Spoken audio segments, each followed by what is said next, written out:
welcome to another episode of Coffee with a Kick. I greeted you with your typical school announcements start for the day, but good morning and welcome back to another episode of Coffee with a Kick. This is our first solo recap episode, sort of. Like, you know, we did our previews for the action that occurs later today for the Champions League. That premiered yesterday, so if you haven't watched that, go ahead and click on it. I'll link it here. Look at that. Boop, there it is. Wow. Check it out. But this is going to be our recap for the EPL action that just finished up yesterday morning on Monday with that wonderful Tottenham and Fulham match. But, you know, while we'll do things, why don't we just do things in chronological order, starting with, as we typically do, the early match on Saturday, which was Liverpool and Everton, the Merseyside derby. We both got it correct. However, let's go here. Perfect pick. 2-0, Everton falls to Liverpool. What say you about this result for Liverpool? This Mo Salah... Everton getting the red card kind of helped things along, you know, there in the first half. Yeah, I felt like before the red card, Everton was actually playing in the game. Mm-hmm. After the red card, it seemed like they were just waiting for the inevitable. It was like 60th minute on, you could just feel the tension of Liverpool's probably going to get a goal soon. So I never thought that Everton were not going to win or get a point after the red card. So I don't know. Mo Salah comes through like he always does. Somehow always gets a penalty every game. I'm not sure. No speculation, but somehow. Not saying, just saying, you know. Just saying, but, you know, 2-0, Liverpool got their points. That's all I can. We expected it as much, you know. It's hard. It's hard when when you need to be the aggressor in the match, or, you know, you're the underdog in the match and you get something as detrimental as a first half red card. And on a second yellowness, like, you know, keep your head together. Like, if you're on a yellow in the first half, be careful. Be careful. Don't get yourself a second yellow and get a red and then put your not as good side against them. They held on for a good amount of time, but in the end, as you said, Liverpool was just too much to handle. It probably would have been the result either way, to be honest, because I picked it that way. But, you know, there's a bit of grit from Everton going through. Just they couldn't hold on because it's a long time holding on for all that with only 10 men on the pitch. Yeah. And then to my Wolves in Bournemouth. We needed it. We did need it. But, once again, this was one of my perfect picks. You thought we would draw. I thought we would. The 1 week I don't pick Wolves to win. I know, right? They end up winning. I know what to do now every weekend, though. I'll just pick them not to win. Speaking of red cards, we did get the little bit of assist. Listen, we came back on our own terms, all right? We drew 1-1 with the Cunha goal, with Pedro Neto coming through for us again. Then, 54th minute, the Bournemouth gets the red card, and then we press. Like, we needed to get that goal, and you could feel like it was they were definitely pressing for that goal because you could smell blood in the water, essentially. The Wolves could. And then finally, 88th minute, late with Hwang Hee-chan coming through with the assist for Kalajdzic. I thought it was a good game. Honestly, like, it was neck and neck. I thought it was pretty even until the red card. Then it kind of felt like it took Wolves a little bit, but it felt like they were starting to actually realize, wait, they have 10 men. We can actually go at them and score. So once they realized that, they finally got their goal. So kudos to them.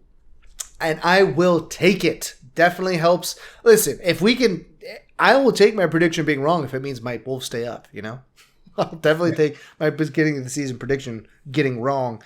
Anyway, that's all for my Wolves. Great result, fellas. Let's keep it on for next week. Brentford and Brentford and Burnley. This one went pretty close to how we thought. Burnley's not good. Brentford's decent. They're pretty good. Neither of us got it exactly right. You thought that Burnley would get a goal in on it. But once again, we just can't go a game this weekend almost without getting a red card at some point. But Brentford, this one was never in doubt. They scored in the 25th minute and kind of just cruised through the rest and even got the bonus goal there after the 78th yellow-red for Burnley. Yeah, this one, it's as I watch Burnley more, I realize they probably are the team with the most pointless possession out of any team in the Premier League. There's not been a game where they haven't won the possession battle. And as you can see, I mean, they only got one shot on target. Yeah, that's it's not possession that matters. So if they can start to change that, maybe they'll actually get points, but it's pretty pointless. Maybe. But yeah, they're not that exciting to watch, unfortunately. Yeah. It's not great. Luckily, we also had Brentford in the side who loves to score goals randomly. And then we'll move to what was the barn burner of the week, was my prediction for it. Maybe not exactly, but still a good match. City hosting Brighton. Yeah, we got Erling Haaland back on the score sheet. A lot of early action from City, and then just not a lot of anything. And then we got some more. And of course, because it's another day ending in Y, a red card.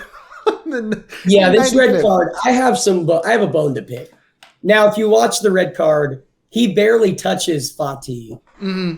And he goes down, he gets a second yellow. Even the announcers were like, that's not a yellow. Yeah. So I don't know if they'll be able to appeal it. But either way, City should have put it away in the first half. We dominated the first 25, 30 minutes like we always do. And it felt like we put it away, but then 2-0 is the worst score to be up by. Keep that in mind, by the way. I really thought that Brighton were going to come back and win, but we held on. We got 3 points. We broke the Premier League record for most home wins in a row. Really? It was like 20 or 21 in a row. So we did do that. Oh, good for you. Hey, we both thought this one. Well, actually, I think I had City drawing. So this one you got over me because you had it as a 4-2 victory. So definitely more nervy than you had anticipated. But still, a win's a win in the end. And then we'll go to Newcastle hosting Crystal Palace. You had this one as a draw. It did not end up being a draw. Of course, obviously, Newcastle's going to win 4-0. What is with these guys, Yeah, this was not close. No. Newcastle dominated. Speaking of putting away in the first half, I mean. Yeah. I was scared it was going to be another 8-0. Honestly, yeah. I really was. But thankfully, Crystal Palace actually defended in the second half, but not a good one for them. Yeah, again, 3 first half goals always feels good. You can coast on that at the end through the second half. No red card, oddly enough, in this one. Wow, first one of the weekend. Cool beans. And then here's that 2-0 coming back to bite you here. Nottingham Forest shock draw 2-2 with Luton.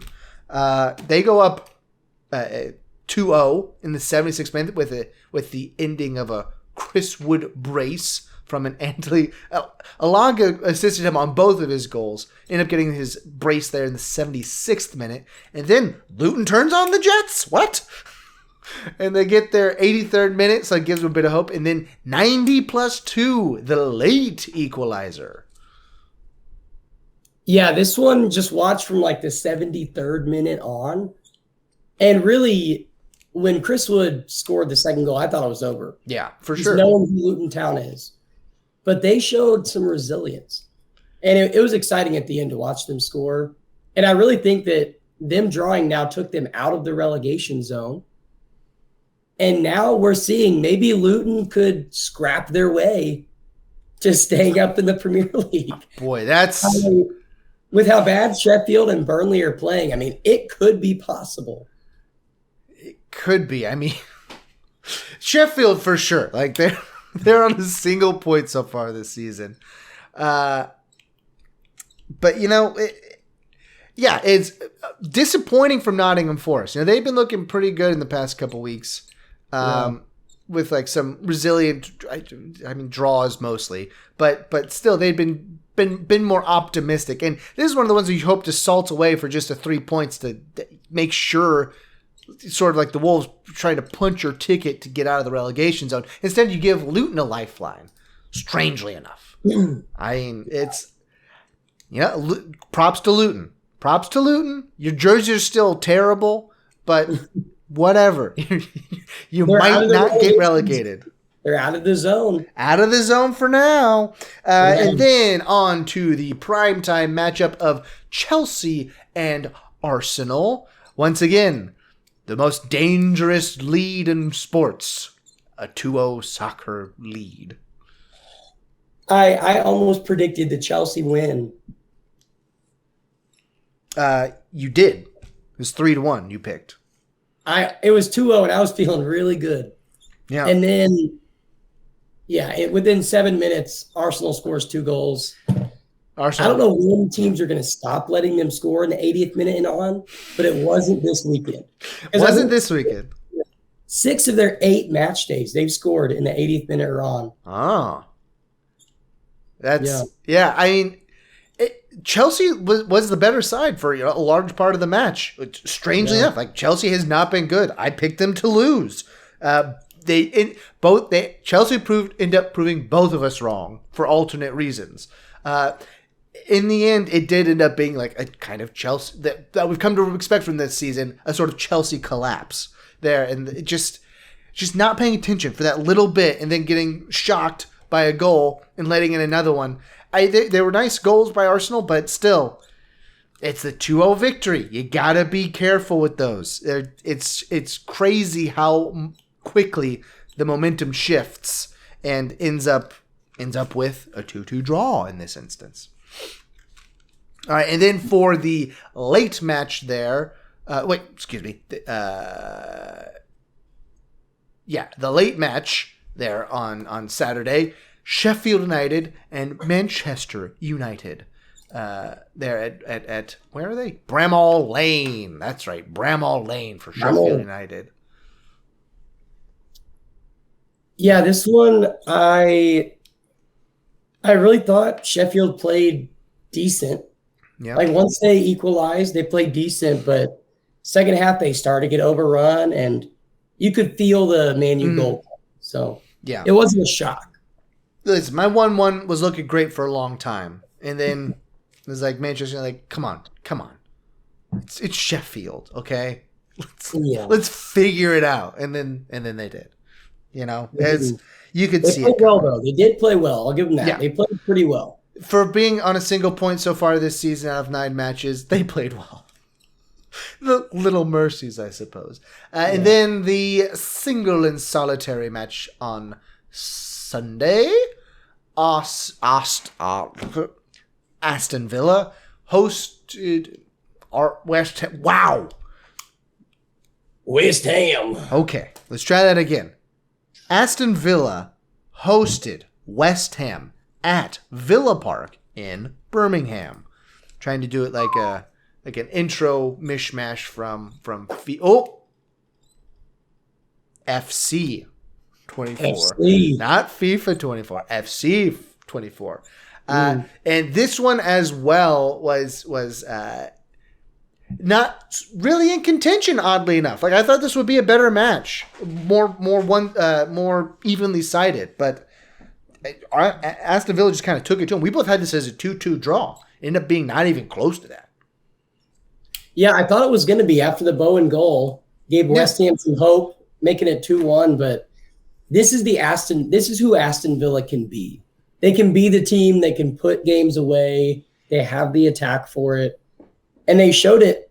Now, if they can start doing it against the bigger clubs, they'll probably move up in the table. But it seems like they're kind of that first team out mentality of the top 5 or 6. Yeah. So they have the stuff. It's just being consistent. Yeah, for sure. For sure. It's promising, absolutely, for Villa. We'll see if they can carry it through, like you said, against some better sides. And that then brings us to our match here for Monday, Tottenham and Fulham. And this one ends up coming out exactly how you thought it would. 2-0. That was your perfect pick of the week. Your only one, unfortunately. I also got it right. It just wasn't as correct as you had. I thought I thought Tottenham would have an even easier time against Fulham than they did. Really, Tottenham was the better side in this one, but they were a little bit disorganized in the second half, it felt like. They kind of went into halftime. They almost went up 3-0 with a Kulishevsky strike there right before the end of the first half. And then they came out really flat in the second, and Fulham had some chances at it. They had a couple bites at the apple that they just didn't capitalize on. Yeah, I felt like it was a closer match than 2-0 provides. Yeah. I feel like Fulham put up a fight. They looked like a pretty good side, but I think Tottenham was just that much better. I mean, when you have Son scoring a goal, Madison scoring a goal, and all their attackers are just hitting on all cylinders. And they tripped over each other, so that neither of them got the second goal, because they both could have scored a second one there. I think that was leading up to the end of the first half. And then both of them got subbed off, I believe. Or is it just Son that got subbed off? No, I think it was both of them. Yeah, but it was a little bit closer than I thought it would be. But it's still, Tottenham still comes out with full points. They're no worse for wear. I mean, it was a London derby. There's a lot of those that will be flying around this season with so many London teams in it. But, anytime you can do a somewhat rivalry match and come out with full points, you're going to be happy, because you're always happy when we take away full points. Duh, it's full points. So that brings us to the end of match week 9 with not much going on as far as table momentum. Not a ton. What happened? I think Aston Villa went up over West Ham because they beat them. But no major movements. Any takeaways from this weekend? City and Man U are still yet to draw this season. And Arsenal and Tottenham are yet to lose. So be on the lookout for that happening soon. But yeah, I'm shocked Tottenham is on top of the table after 9 games. That's shocking to me. Hey, I picked him to go second this season, so I'm not mad about it. I just saw that it is the Manchester derby this next weekend.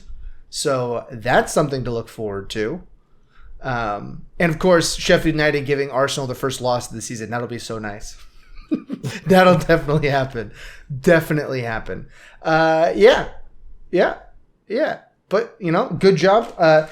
Picks. As far as picks, I went back and I retabulated. I haven't done that in recent weeks, but I've gone back to that. You had a, I don't know how I want to approach this with you. Match day 6. No, match day 7. I think you went 2-8 on match day 7. Not a great one for you. You've picked yourself up in the past couple weekends.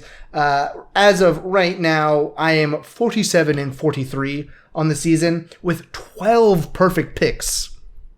That's pretty nice. You are 41-49 with 5 perfect picks. So you got some catching up to do over the rest of this season. We are almost 1/3 of the way through the season. Not quite. No, we're not. We're almost 1/4 we are 1/4 of the way through the season. We got a while. we are. When we get halfway through the matches on this weekend, we'll be 1/4 of the way through the season. 38 doesn't go equally into 4. That's why I'm saying that. So cool beans, awesome sauce, and wow, that's great. With that being said, welcome to the new schedule. We will be back on Thursday evening with predictions for the weekend, posted roughly at 9 p.m. on Thursday.